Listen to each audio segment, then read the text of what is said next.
tuning in, everybody on the West Coast and from the rest of Canada, where I know the time zone is a little bit later in your afternoon. So thank you for taking time out of your day to be here. It's been so nice already to just chat a little bit already in the chat and see who's here. So really thank you for joining in.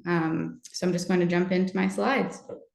So hello and welcome to this webinar, which I am facilitating on behalf of Outward Bound Canada's new and fully funded initiative, the Training Academy, whose mission is to develop the next generation of outdoor leaders. To start, I'm curious to know who is already an advocate for nonviolent communication. I've asked Alan to set up a poll for us that I'm hoping he can distribute so I can get a sense of who already comes in with experience.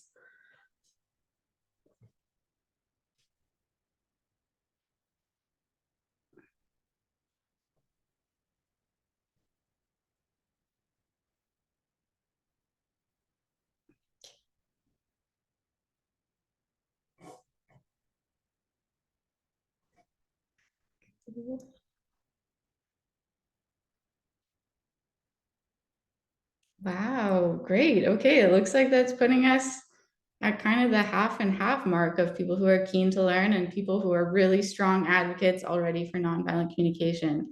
That's a great balance. I'm super excited to continue with this presentation. Okay, I'm going to end the poll. Thanks for answering, everyone.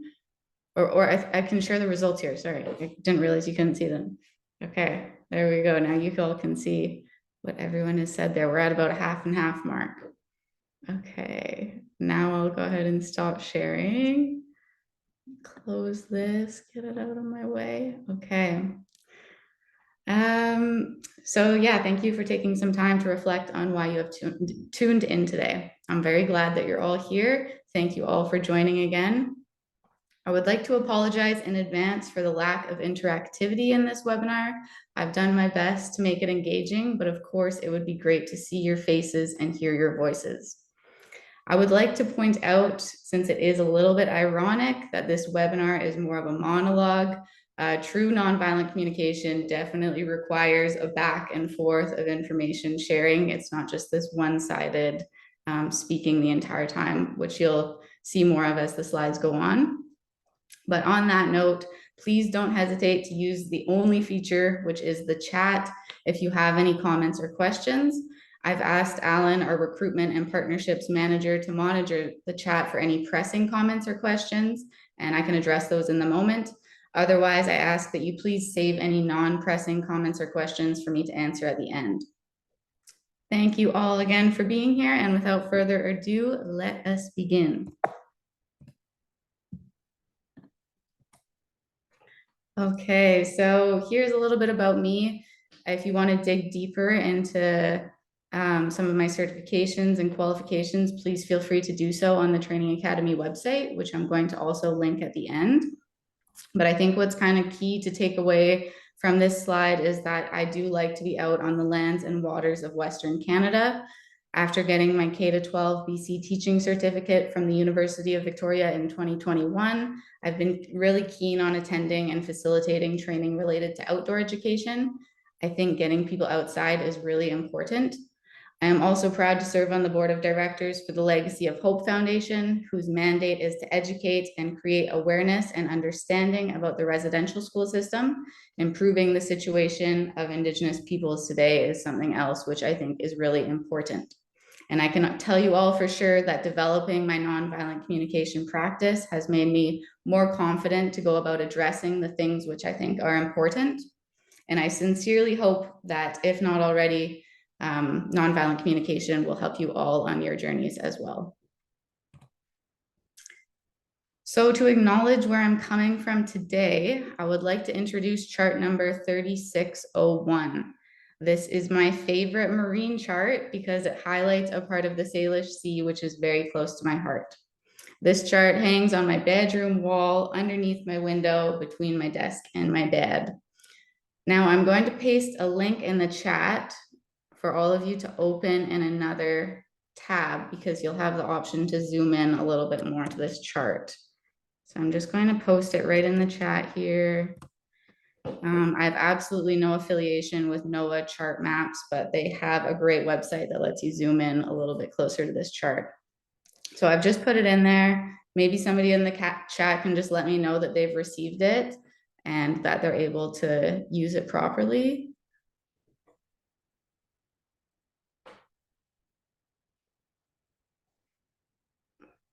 Nobody can see it. Okay, so right now it's going to host and panelists. There we go. Okay, thank you. There we go. Now it's going to everyone.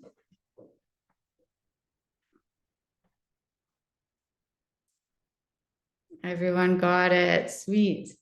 Okay, so I'll just give you a couple seconds here to kind of open that up, get it prepared in another tab. Yeah, these charts you can just buy online. So this is just a website that lets you do that. So I'm hoping everybody is kind of set up here. So now I encourage you to hover over the chart using the Zoom feature, which should happen right away.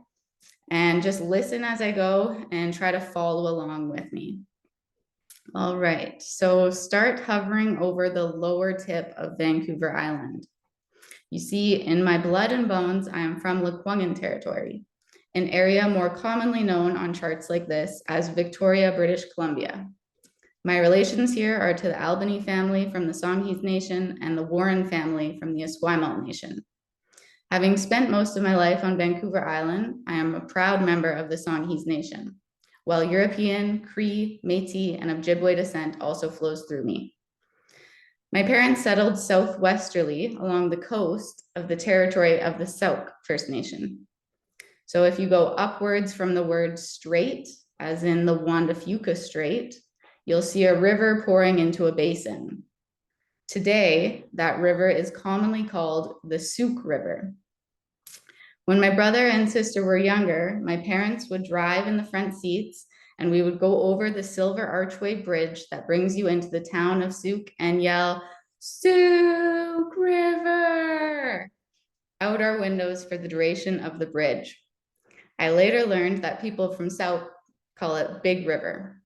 My childhood home and where my parents and youngest sister still live today is in an area of the Sauk commonly known as Broom Hill. Although I think new homes have replaced most of the broom on the hill by now, I can't thank my friends from Sauk enough for always making me feel like I belonged in their home. In my young adult life, I've settled transiently on the territory of the Cheetah First Nation. So if you go back into that strait and you find the Seattle traffic advisory, next to it, you'll see the bay where I live. In a small and rural community under the constant watch of big trees, I commit to being a respectful guest there. Notice that two rivers feed into that bay. The San Juan River and the Gordon River are their colonial names. I have lots to learn from those rivers yet. If you remember back to where I am from, Lekwungen or Victoria, you can see that there are no rivers there. I am from the saltwater. And across the saltwater, I traveled on BC ferries to host this webinar for you all today. I am tuning in live from my auntie and uncle's house, which sits on the territory of the Kakite First Nation. So look to the compass rose in the top right corner of the chart, and beside it on the west side is where you will find me. I'm learning about a mighty history in this area, and my growing understanding prompts me to step gently while I visit here. I hope that all of you will remain curious and considerate in your relationships with the people and places you go, especially as outdoor leaders. I'd also like to just take a second to acknowledge that all the photos that I've included in this presentation have been taken by myself over the years on the territory of the Bachita First Nation. That bay with the two rivers flowing into it, that's the area that I've been really enjoying taking photos of. So I hope you enjoy the photos too. Okay, so we're going to move on to nonviolent communication now. So here is kind of the basis model that I keep in mind when I think about nonviolent communication. So it's this idea that both of these things are constantly intermingling, the listening empathetically and the expressing responsibly. In other contexts, I've seen it be expressing honestly, but as an outdoor leader, I really wanted to emphasize the responsible part of this. And just really how it's your job to be aware of how you're communicating with other people. So nonviolent communication was created by Dr. Marshall Rosenberg in the 1960s as a means to find a way of building a world where everybody's needs matter and where we are equipped to transform conflicts. Now, I've taken that out of Miriam Verzayat's participant handbook, which she handed out, called Authentic and Compassionate Communication for the Workplace. So Miriam is a trainer for nonviolent communication. She's been certified by the Center for Nonviolent Communication. She's originally from France, and it seems like lately she's been partnering with Warren Hooley from the Syilx Okanagan Nation, and they have come out together to offer workshops. I actually had them come out all the way to that bay with the two rivers pouring into it. Miriam lives now in Nanaimo, which is kind of northern Vancouver Island, and Warren lives on the mainland. So they actually came all the way out there and offered staff training to my former colleagues and I while we were there. That's where I got my level 1 training with them. And then since then, I've participated in a retreat, which they offered again on northern Vancouver Island for a couple days, where I went and did some level 2 training, just more in-depth workshops and activities with them. So I highly recommend Miriam and Warren. They're both great. I really like the way that they're able to complement each other. They come in with different styles, but they offer a lot of movement-based activities and lots of different ways to just really ingrain the practice in yourself. So I'm going to go ahead and link Miriam's website in the chat as well. Just going to open it up if I can here. Chat to everyone. Nice. Okay. Yeah, some experience with Warren. Yeah, totally awesome. They're both so cool. They really did super spark my interest in nonviolent communication. And if you do have the chance to work with them one day, I hope that you will take that opportunity. So on her website, which should be linked in the chat for everybody to, oh, that's the same chat. Okay, let's try and do that again. Thank you. There we go, Miriam's chat there. So yes, if you go onto Miriam's website, she also explains that nonviolent communication is practiced in more than 65 countries and is applied in all kinds of contexts, such as schools, organizations, health, and personal development. So it's a really widely practiced method of communication for good reason, I believe. But I really appreciate that about it, that it's not just something that we've kind of honed in here in Canada. It's something that's actually valued in a lot of different countries. So I was actually introduced to nonviolent communication towards the end of my teaching degree when Dr. Diana Nicholson showed a YouTube video to the class, which featured and was sponsored by the Danish Ministry of Education. So it's a video featuring preschoolers. They're either kindergarten or preschoolers, but I'm pretty sure they're preschoolers. And she showed this in her learners and learning environments class at the university. And since then, I have found myself advocating for more nonviolent communication, education, and training in the different workplaces I've been working with since.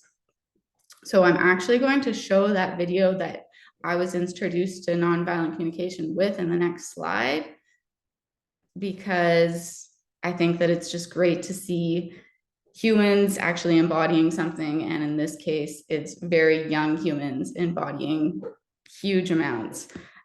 So I'm just going to go ahead and play this, and it should work. We tested it out, so I'm hoping for the best.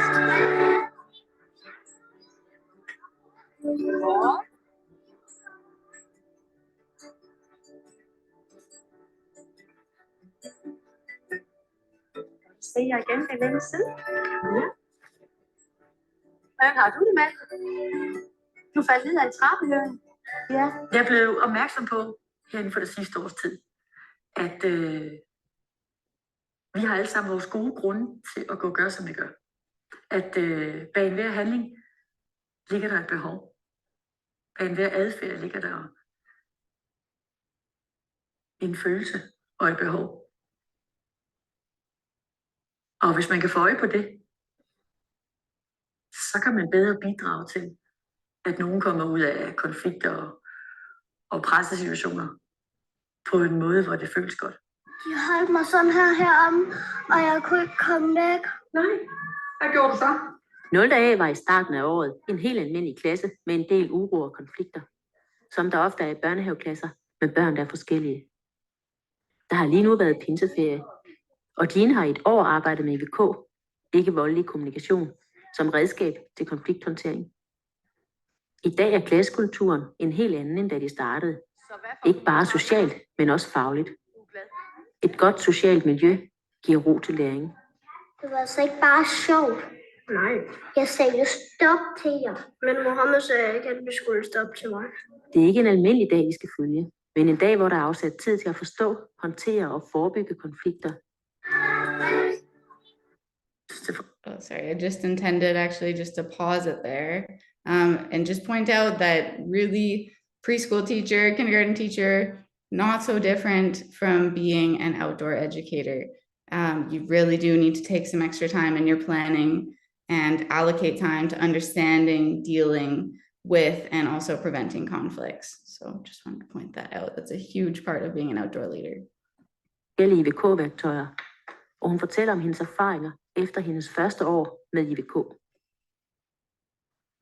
Så når nogen står så noget respekt også.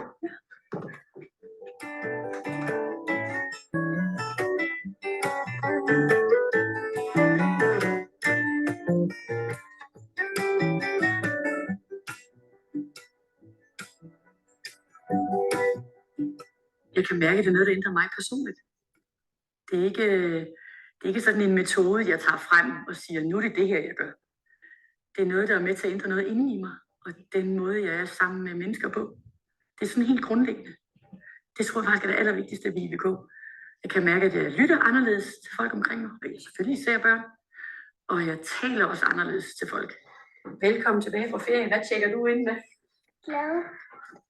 Fordi jeg har savnet skolen, og jeg er glad for at komme tilbage igen, når jeg har været væk så lang tid, uden at se alle mine venner og mine klassekammerater. Jeg tjekker ind med at være glad, fordi at jeg har haft en god ferie. Ja, så hvordan føles det i din krop? Kan du mærke det nogle steder i kroppen? Ja, det føles som om, at jeg er sådan helt tilpas. Dejligt. Jeg tjekker ind med, at jeg er glad. Ja, kan du sige noget mere? Men jeg var også lidt ked af det. Prøv at fortælle os noget om det. Min storebror nævner mig.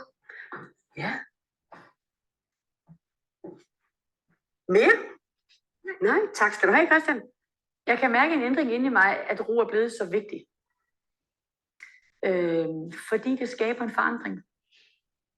Det er en forandring, at jeg kommer ind i et klasserum med ro og giver andre plads. Jeg kommer jo ind i en klasse med en masse, jeg har forberedt, som skal ske. En masse, jeg gerne vil have, de skal nå at lære. Men de er faktisk ikke klar til at lære, før de lige selv har kommet af med det, der er vigtigt for dem.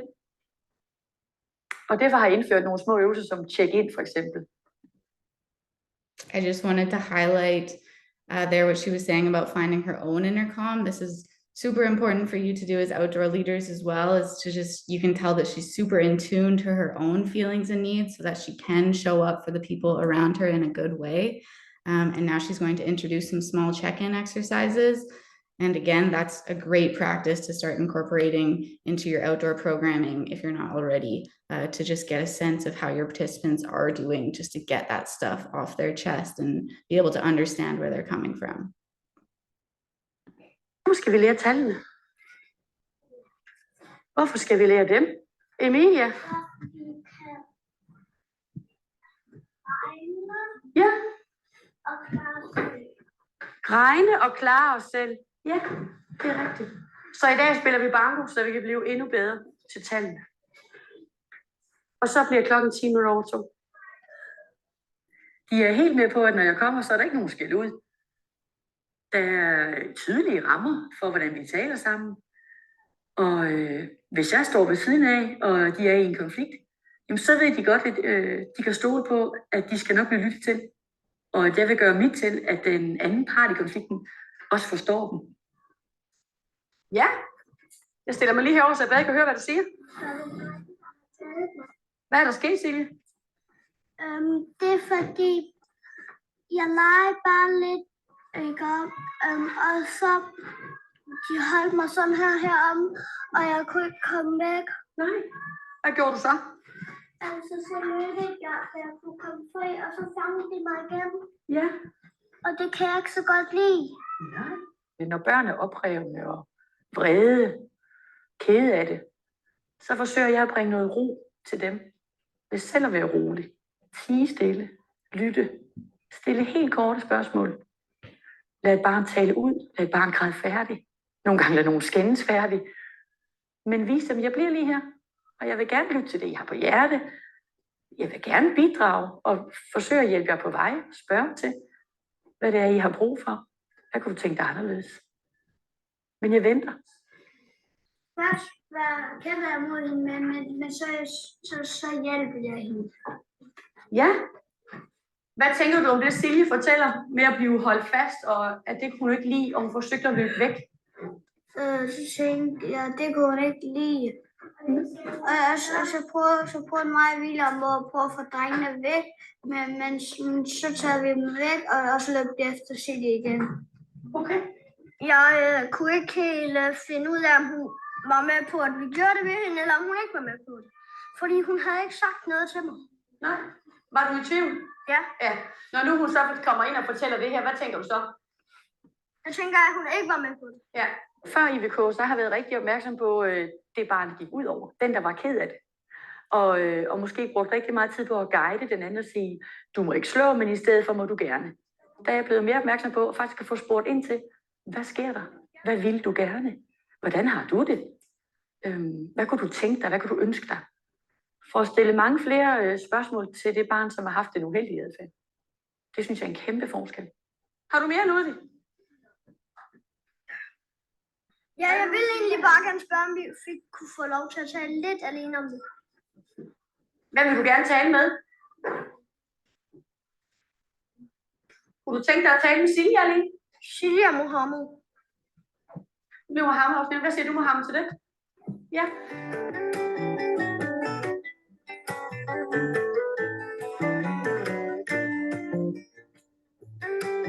Børn, der slår, børn, der råber, børn, der kan virke voldsomme. Dem har jeg fået rigtig meget fokus på. Hvad er det nu deres gode, oprigtige grund er til at have den adfærd, de har? Hvad er det for en smerte, de bærer rundt på? Hvad er det, de selv har været udsat for? Hvad er det egentlig, de gerne vil? Hvad de gerne vil sige? Hvad de gerne vil opnå? Hvad er det for et behov, de forsøger at få dækket? Når Silje står og råber, er der nogen, der vil passe lidt på mig. Ja. Og hun bliver ved med at råbe det. Og jeg har sagt, at jeg kommer lige om lidt. Så bliver jeg sur. Og vred. Fordi hun ikke gider at holde op. Hvad er det, du har brug for nu? Hvad er det, du ikke får opfyldt her? Og blive lyttet til.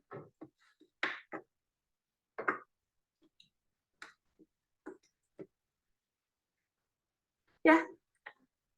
De kommer i meget bedre kontakt med sig selv, og bliver meget bedre til at udvise empati over for andre børn. Og det er med til at udvikle den fredskultur, som jeg ønsker mig i de klasser, jeg har, og blandt de børn, jeg er sammen med. Må jeg rykke lidt med dig, så dine venner kan se det, du har valgt? Mm. Så når nogen står og råber, og noget respekt også.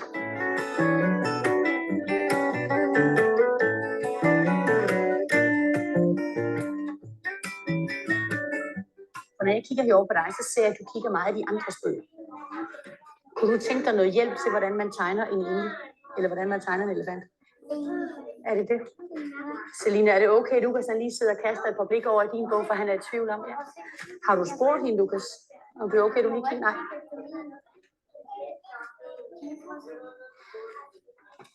Jeg lytter bare lige færdig til Lukas først. Jeg skal nok lige til dig bagefter. Så Lukas, hvad gør du nu? Det er i orden. Skulle I lige komme her og kigge over jer? Det, som jeg kan mærke, der er anderledes ved mig selv, at jeg har forståelse for, at der er noget, der rører sig ind i hjertet på os alle sammen. Også dem, som gør noget, vi ikke kan lide. Det håber jeg også forplanter sig til de børn. Det er Silje. Det er Siljes hjerte. Hvad for nogle følelser havde hun derude, da hun blev holdt fast? Det der? At hun blev lidt ked af det. Ja, ked af det. Ked af det. Ja. Bjørk? Jeg tror også, hun ikke følte sig tryg. Så det kan vi kalde utryg. Ja, den skriver jeg også lige i hendes hjerte. Utryg. Der er masser af tidspunkter, hvor man ikke lige kan få opfyldt de behov, man havde brug for, og hvad man kan være nødt til at tilsidesætte sine egne behov. Og det giver nogle gnidninger. Og der kan jeg forhåbentlig være med til, at de begynder at forstå sig selv bedre, og især forstå hinanden. Det der ude i frikvarteret havde jeg det ikke så godt, men nu har jeg det. Okay. Ludvig, hvordan har du det?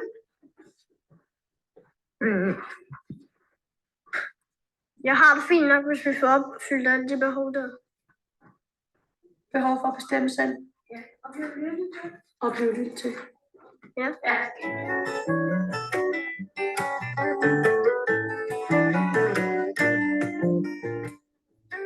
Altså, nu skal man jo ikke tro, at fordi at jeg er blevet så opmærksom på følelser og behov, at det så er forbudt at skændes eller være uenig i min klasse. Alle konflikter er velkomne. Det, som jeg synes er vigtigt, det er, at børnene bliver opmærksom på at lytte til hinanden. Og at også når de er uenige og skændes og er i der, hvor det ender i en slåskamp, at så er der en god grund til det bagved. Den adfærd, de har, og den måde, de vælger at handle på, der ligger nogle følelser og behov bagved, som det godt kan betale sig at lytte til.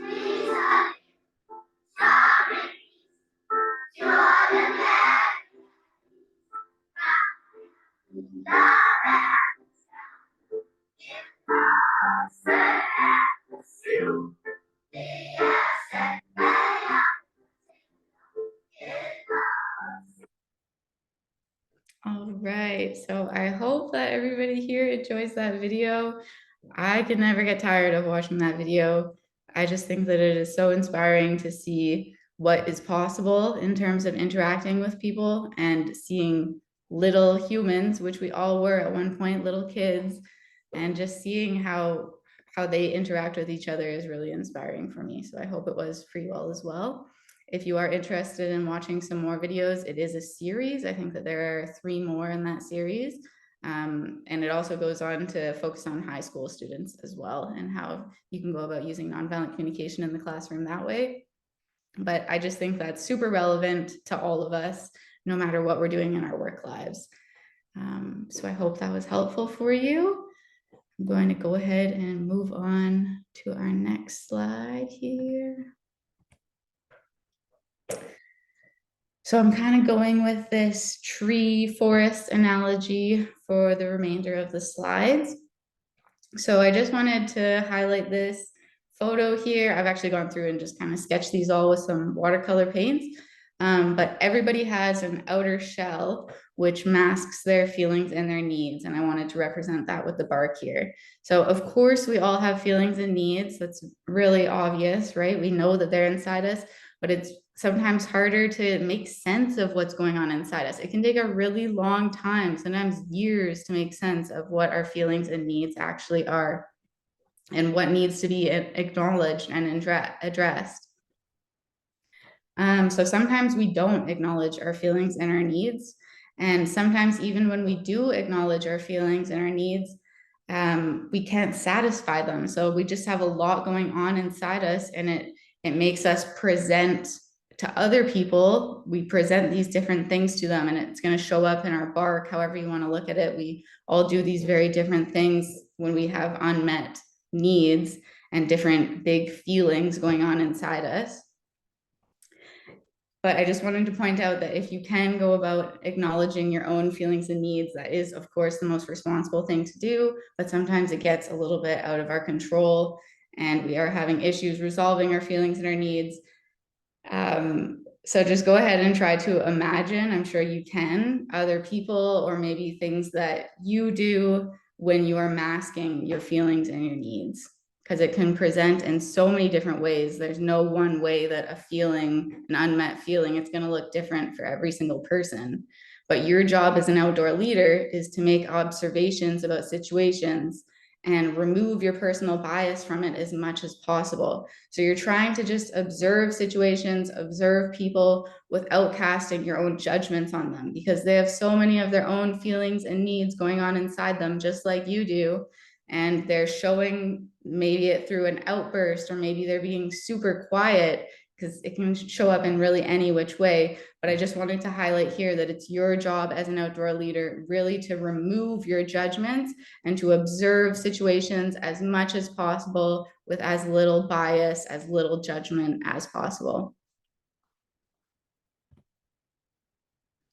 So if you've been involved in a training academy program already, take a moment to think of a situation that brought up a lot of feelings for you. I hope none of you had any severely traumatic experiences within the academy. And if you did, I'm really sorry for that. But I encourage you to choose a situation which you would rate on a lower scale on your personal traumatic experiences scale, something that's not super heavy. Choose a situation which was challenging or stimulating for you, but is still tolerable. If you've not been involved with the training academy before, just choose a different situation in your life which was challenging or stimulating, but still tolerable. And just take a second to try to identify some of your feelings in that moment.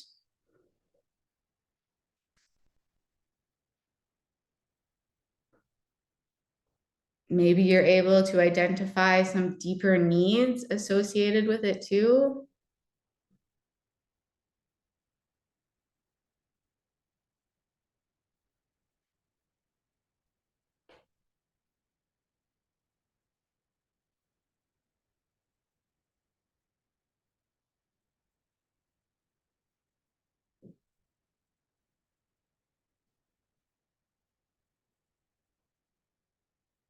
Usually when I'm facilitating kind of an introductory little workshop to nonviolent communication, this is a really interactive part of it. I like to have participants interact with each other and share experiences and help identify each other's feelings and needs. Of course, in this situation, that's not possible. And sometimes it's not possible to really chew things over with other people anyways.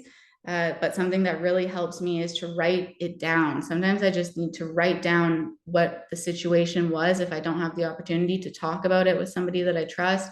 Just writing down what was going on and then trying to pull out my own feelings and my own needs. And sometimes just doing that alone, that's enough to kind of satisfy your needs. Just being able to actually acknowledge your own feelings and your needs in that moment feels really good. It also feels really good if you've done it before to have somebody else, of course, acknowledge your feelings and your needs. And then you're able to say, oh, yes, you get it. You know, I'm not in this alone. So many different strategies that you can go about trying to identify your own feelings and needs. But I just wanted to give you a second to at least try to become aware of some feelings and needs that might have been present for you in a particular situation. Try to make some personal connections that you can see why nonviolent communication would be relevant to your life. So depending on the situation that you analyzed, you may have noticed that there are two general types of feelings. So there are feelings when your needs are satisfied. So here are some feelings that I see in courses all the time from participants, and feelings that I experience as myself as well in outdoor programming. So some of the feelings include friendly, alert, absorbed, curious, involved, optimistic, proud, appreciative, lively, passionate, surprised, mellow, still, trusting, rejuvenated, rested. So these are all feelings that I've seen or witnessed or experienced in outdoor programming. And even just relaying that list off, it kind of helps put into perspective for me how many different types of feelings there are. And the more specific you can get in describing your feelings, the better chance you're making for yourself to have another party actually understand where you're coming from. So that's super helpful when you want to tell somebody about these great feelings that you're experiencing because of a need that somebody has just helped you satisfy. But it's also important to be specific when you're talking about the other type of feelings, which is feelings when your needs are not satisfied. So I'm sure you kind of have an idea of what those could be. But again, I'm just going to show you how specific they might sound. That could sound like dread, suspicious, worried, frustrated, impatient, cold, distracted, removed, flustered, exhausted, overwhelmed, nostalgic. So again, these are feelings that I took off the list that kind of stood out to me that I do tend to see in outdoor programming, or that I tend to experience in outdoor programming myself. So like we saw in that video, according to nonviolent communication, every feeling is a result of a need, either being satisfied or unmet. So as outdoor leaders, if we can find ways to listen better and to understand the needs of the people we are working with, it will make for a much more enjoyable and really fulfilling experience for everybody there. So sometimes we can satisfy our own needs, and sometimes we need help satisfying our needs in the outdoors, both as participants in programs and leaders of programs. In the outdoor industry, there is an obvious emphasis on satisfying needs related to physical well-being. So that would be like needs for food, needs for water, need for shelter, need for safety, need for warmth. Those are kind of the first big things that come to mind that probably as participants you're worrying about. What are we going to be eating? Where am I going to be sleeping? Will I be warm? Do I have the right base layers? But also as outdoor leaders, that's what we're really worried about too. And most of the outdoor industry is worried about, are we going to be packing enough food? Are we going to be meeting everybody's dairy requirements or their gluten intolerance or whatever is going on in their lives? Can we satisfy them nutritionally? But something that the Training Academy is doing, and I really respect, is we're focusing on these other needs too. So there's so many other needs going on for people. And we really do make a point to try to prepare for them when we go about our program preparement. So some of those needs that we tend to think of, and there are a lot, but we're thinking of things like belonging, cooperation, authenticity, presence, joy, humor, ease, awareness, challenge, competence, growth, hope. So what the Training Academy is trying to do is trying to diversify the outdoor sector, right? Make a place that is more comfortable for a variety of people to get involved in. And by thinking about some of these other needs that aren't just the basic needs related to physical well-being, we're hoping to do that. And that's why we're spreading nonviolent communication as well as a means to go about raising awareness around those other needs. So something which is very empowering for me to remember is that once we do acknowledge our feelings and gain the ability to satisfy our needs, we can shed them off. We can let them go. So if you're hungry, you can eat something, let it go. If we have the control to do that. We shouldn't let harsh feelings or unsatisfied needs kind of linger inside us for too long. And I see somebody asking for emotional needs here, and I'm actually going to provide a longer list at the end, so you'll have your own copy as well.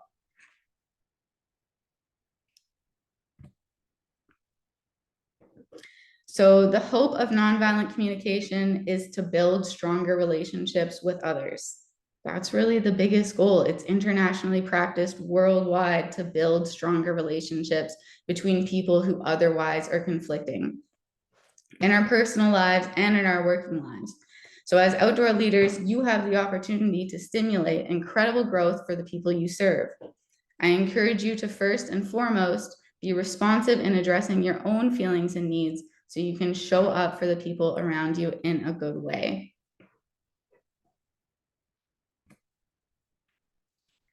The next thing which I wanted to share is just a quote here from Ram Dass, which I actually think about quite often.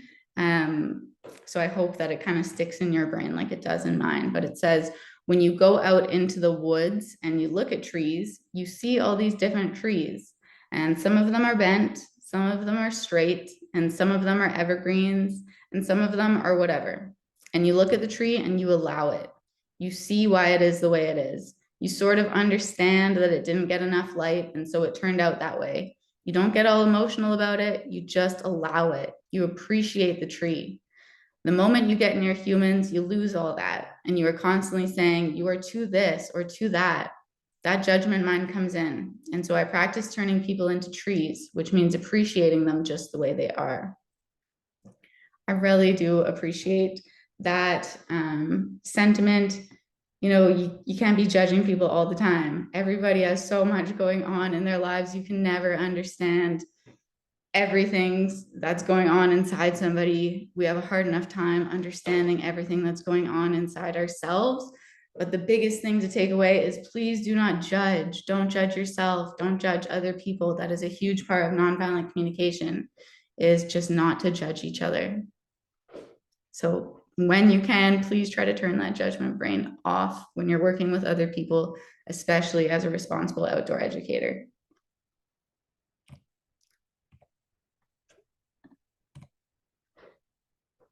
So next here is that list I was referring to, which you can go ahead and copy and paste the link or try that other hyperlink way. And it will give you access. Well, first it's going to take you to the Center for Nonviolent Communication's website. And you'll just need to scroll down to the bottom of that website. And then it's going to give you the opportunity to input your information, and they'll send you a free copy to your email of first a list of feelings when your needs are satisfied, a list of feelings when your needs are not satisfied, and then also a needs inventory. So it's a really straightforward process to go about receiving that, but it's nice to give the Center of Nonviolent Communication some credit, and then also explore their website as well if you want to look into that a little bit further. They're the certifying body that Marshall Rosenberg, that initial founder, has gone on to create. So learning nonviolent communication has not made me an expert determiner of the feelings and needs of others, but it has definitely helped me to understand my own feelings and needs better, which helps me to emphasize with others. So that's the biggest goal of all, is just being able to empathize, to see yourself and other people and understand them better. So when you embrace nonviolent communication, it really does shift the way you view the world around you. And I wanted to kind of give you a challenge, something to think about moving forward as you go about on your journey. It sounds like almost half of you already have a pretty far along journey in the nonviolent communication world, and I'm sure you already kind of do this. But for the people who are newer, something that I think was helpful for me to pay attention to at the beginning was to really notice when I'm using the statements "I think" versus "I feel." And I'm sure you'll probably notice that you do it more often than you think. You say the word, it sounds funny to say it this way, but you say "I feel," and then you say something that is not a feeling at all. So an example of that could be, "I feel like you aren't listening to me." So you're not actually saying a feeling after you say the words "I feel." And really, it's just unfortunate for you because it's making it harder for the person you're communicating to understand what you're actually feeling in that moment. So instead, if you were in that situation and you wanted to be more clear in your communication, you could say, "I think that you aren't listening to me." But even then, that's better, right? Because you're noticing, you're shifting your language from "I feel" to you're saying, "I actually think right now you're taking ownership for your own thoughts. I think that you aren't listening to me." But even then, you've got a little bit of judgment in there, right? Like you're making that judgment upon yourself. That's something that you think that they aren't doing. So as you practice nonviolent communication more, you will get better at eliminating your judgments from statements and situations like this altogether. But even more so in the moment, you can find other ways to say things. So in that instance, if you really do think that somebody isn't listening to you, you might say something instead like, "You seem distracted by your phone right now. Should I wait for a better time to talk to you?" So there's the nonviolent communication can get so deep so quickly, and I'm really just skimming the base level here. But I think some of the biggest things to keep in mind from the previous slides is to just focus on making those observations without judgments. When you're relaying your observations to other people, try to get rid of judgments as much as possible. You want to be really clear about the feelings that you're trying to express to them. You want to be really clear about the needs you're either satisfied or unsatisfied that you're trying to express to them. And then we're not going to get too deep into this because it's going to take a while longer, but that's when you move into your request. That's when you're actually asking something of somebody else. And then, of course, when you think back to that original infinity symbol, it's not just an expression. It's not just the expression piece, it's the listening piece. So you're also listening for the other person's observations that they're making. And not everybody is trained in nonviolent communication. So sometimes you might be receiving some observations from somebody which hold a lot of judgment. That's just the reality. And sometimes you need to just kind of put people on pause. And if it's really getting to be quite out of hand, you don't need to be in a conversation with somebody. But if you're in a place where you can take on these observations, try to listen for them, try to remove the judgment and just listen to what their observations are. Try to listen to see if you can pull out any feelings and needs if they're not giving them to you. And then you're working in that reciprocal relationship of setting your requests. You're listening for their requests, you're making requests for them, and you're finding that common ground of how you can actually work together and build a really cool relationship. There's so many conflicts that you can move past that work into really cool relationships with other people. I do see some questions there, but I'm not going to read too much into them right now. I'm just going to save them for the end just because we are almost done, just so you know. But yeah, just wrapping up with some of those bigger ideas, you're focusing on observations, feelings, needs, and requests. That's kind of the basis for nonviolent communication. And I do encourage you to go seek other training with other trainers, or maybe join a group of some sort of people who practice nonviolent communication at coffee shops. They might just sit down and talk together. I've heard of that quite a bit too. But just go out and practice, because you're going to find your own strategies that work for you that help you relate to other people. So that's pretty much it for my webinar on nonviolent communication. I hope that at the very least something in here piqued your interest, and that you will continue to practice addressing the feelings and needs which you will inevitably encounter as outdoor leaders. You can visit more from our website here if you don't have access to it already. I look at the website often and I just put Training Academy into my search and find it, but you can go ahead and copy and paste it from right there. And finally, we will wrap up with some questions and a fire on the beach, on the Pacheedaht territory. This is Big Beach back home, and it's just a great place to have a fire. So I thought it would be a nice way for us to kind of answer some questions together with a fire on the beach.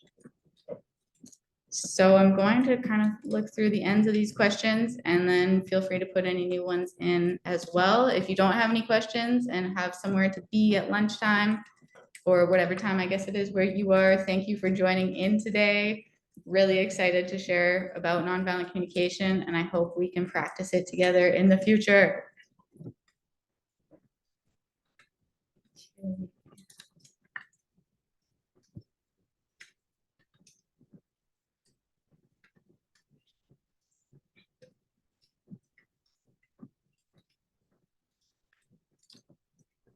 Okay, so I'm just reading Andrea Fox's comment here, wondering about authentic. I think that was in reference to the need for authenticity. And I have a story of that I want to check an assumption.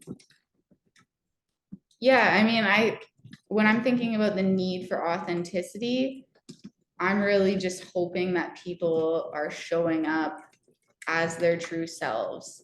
They're not putting on a little bit of, you know, if we're engaging in a dialogue that's really meaningful and important, I'm hoping that what they're saying is authentic so that I can respond to it.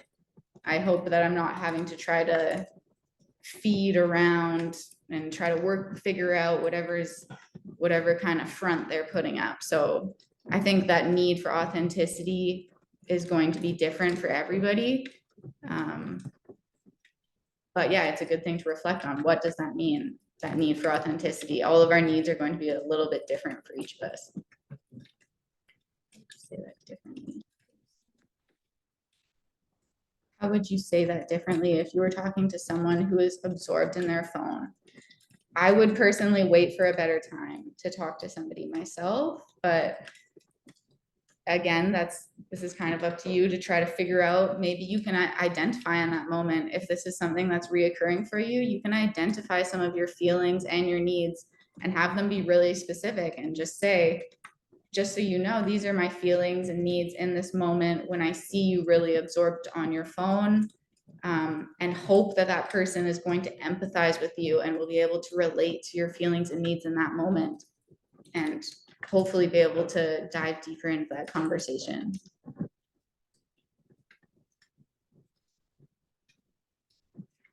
And then from Erin, how do you address a conflict 5? How do you address a conflict 5? A few participants. How do you address a conflict?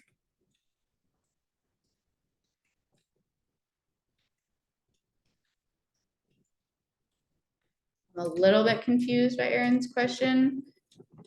Just by the conflict 5, I'm not sure exactly what that means. Maybe if you could just reword it. Sorry, Erin.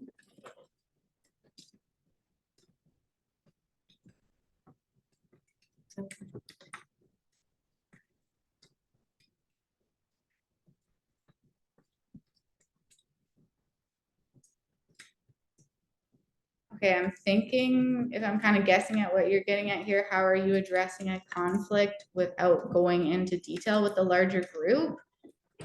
That's totally a fair question. And it's going to depend on the group, but from the groups that I've been a part of, groups are actually usually really receptive to understanding that they don't need to know all of the details that go on in somebody else's conflict. And they can understand that it's not relevant for them and they want the best for those people. I hope that I'm kind of getting at an answer there, but if you can explain to the group that they don't need to know everything, it's not going to be relevant to their lives or helpful for them or the people involved in the conflict. Just trying to be as clear as possible about the decisions that you're making and why.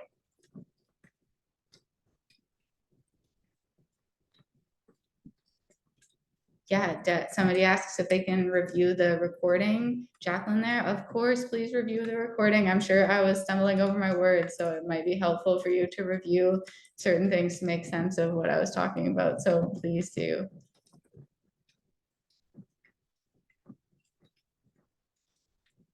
Nice to hear everybody's thanks. Thank you so much to all of you for being here.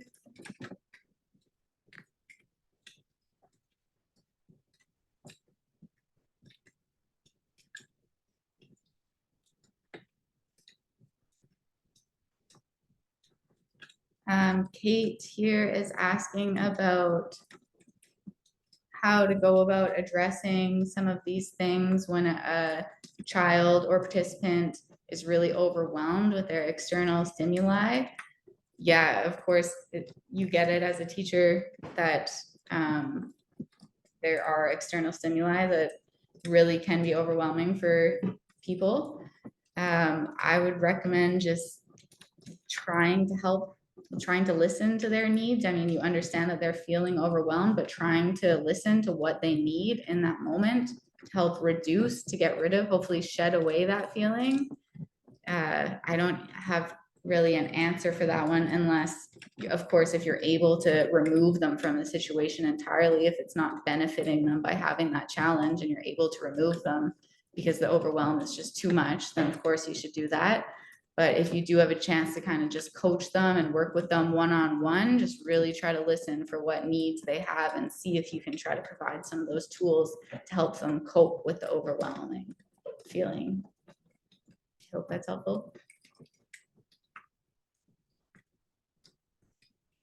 I have somebody here asking for my email. I'll go ahead and just put that. My email, I'll just say actually, okay, actually, I will just put it here. I just don't want to lose my spot of where I am in the chat, but I'll just put it in.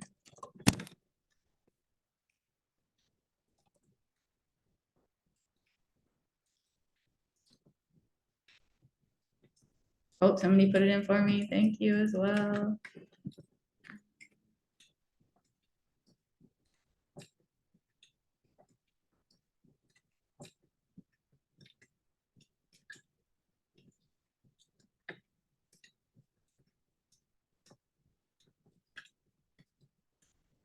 Established.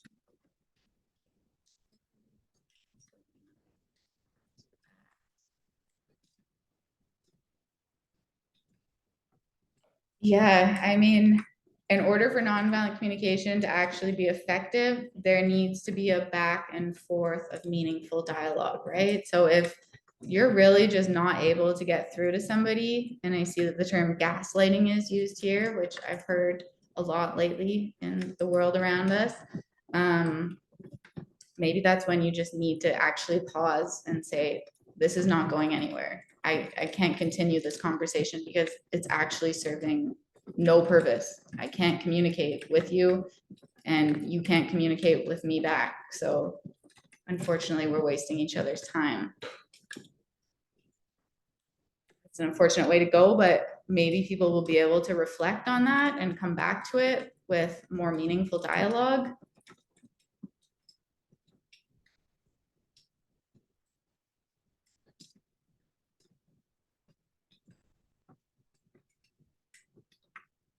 Okay, I think that looks like it's it for questions. So much thanks to you all. It was so nice to read all the thanks from you all. It was a pleasure to share about nonviolent communication. It's something I'm really passionate about, and I hope that it will serve you all in your lives so you can all do great things on your journeys. Thank you for being here.